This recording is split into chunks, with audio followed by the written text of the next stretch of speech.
आज मैं हरियाणा के अपने उन भाइयों बहनों से बातचीत कर रहा हूं जिनकी आयु 60 वर्ष पार और अभी हो सकता है आप लोग 65-70 के भी न हुए हो, और इसलिए मैं ये मान के चलता हूं कि आप सब मेरे सब साथी हैं, हम साथी हैं। मैंने माना है कि पूरे हरियाणा की जनता 2,87,00,000 लोग, लगभग 72 लाख परिवार, ये सब मेरा परिवार है और इस नाते से आप मेरे परिवार के साथी हैं, मेरे भाई बहन हैं। कुछ वर्ष पहले हरियाणा के अंदर ऐसे व्यक्तियों के लिए जिनकी आयु 60 वर्ष से ऊपर हो जाती है, उनको एक सम्मान निधि के नाते भी योजना शुरू की थी और वो योजना शायद 100 रुपए के आसपास से शुरू हुई थी। 2014 में हम लोगों ने सरकार संभाली तो उस समय ये पेंशन 1,000 रुपये मासिक थी। अगला जो 2023 का महीना शुरू होने वाला है, उस समय ये हमारी जो पेंशन है, जो सम्मान निधि है, ये 2,750 रुपये हो जाएगी। कहाँ 1,000 रुपया, कहाँ 2,750 रुपया। अब इस नाते से हम अपने प्रदेश के लगभग 18.5 लाख बुजुर्गों को ये हर महीने राशि पहुंचाते हैं। 460 करोड़ रुपए से ऊपर ये राशि हर महीने पहुंचती है।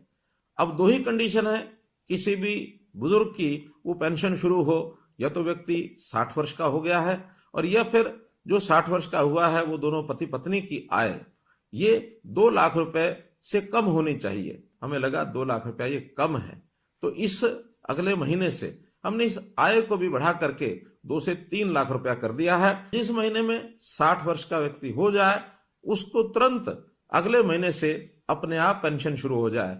मात्र एक कागज पर आपको साइन करना होगा। एक ही महीने के अंदर अंदर वो सहमति पत्र के साइन भी हम कराते हैं और उसके बाद उन लोगों से जो सहमति पत्र देते हैं, अपने आप ही पेंशन है ये जाना शुरू हो जाता है। हमने लगभग 6 महीने पहले इस व्यवस्था को शुरू किया था और इन 6 महीनों में 16,500 लोगों को और ऑटोमेटिकली अपने आप पेंशन मिली। केवल हरियाणा प्रदेश ही है जो ये 2,750 रुपया और ये दे रहा है, और किसी प्रदेश में इस प्रकार की व्यवस्था ये ऐसी नहीं है। हमारे देश के प्रधानमंत्री विशेष तौर पर बहुत चिंतित है, गरीब परिवारों के लिए उनकी चिंता है। इस नाते से उन्होंने हर गरीब परिवार के लिए 5 लाख रुपए तक का ये जो स्वास्थ्य बीमा है ये लागू कराया है आयुष्मान भारत के नाते। हमने उसमें अपनी एक योजना बनाई, चिरायु योजना, ताकि 1,80,000 रुपए तक की आय के जो परिवार हैं उन सबको इसका लाभ मिले, और इसमें 29 लाख से भी ज्यादा परिवार इसमें कवर हो रहे हैं। इस वर्ष के बजट में हमने इस आय को बढ़ा करके 3 लाख रुपया प्रति परिवार ये आय रख करके और थोड़े से पैसे लेकर, थोड़े पैसे यानी 125 रुपया महीना अर्थात 1,500 रुपया साल, इतना पैसा लेकर के भी उनकी जो स्वास्थ्य बीमा योजना उनको भी इसको ऑफर किया है ताकि वो इसको ले सके और परिवार के इस खर्च को बचा सके।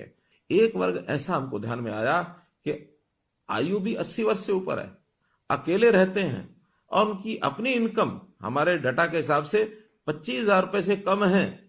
ऐसे भी 3,600 लोग हैं। अप्रैल से इन सब लोगों के लिए जो वृद्ध आश्रय स्थल, सेवा आश्रम, वरिष्ठ नागरिक सेवा आश्रम, इन सेवा आश्रमों में उनको हम कहेंगे जाकर के वो वहां रहें।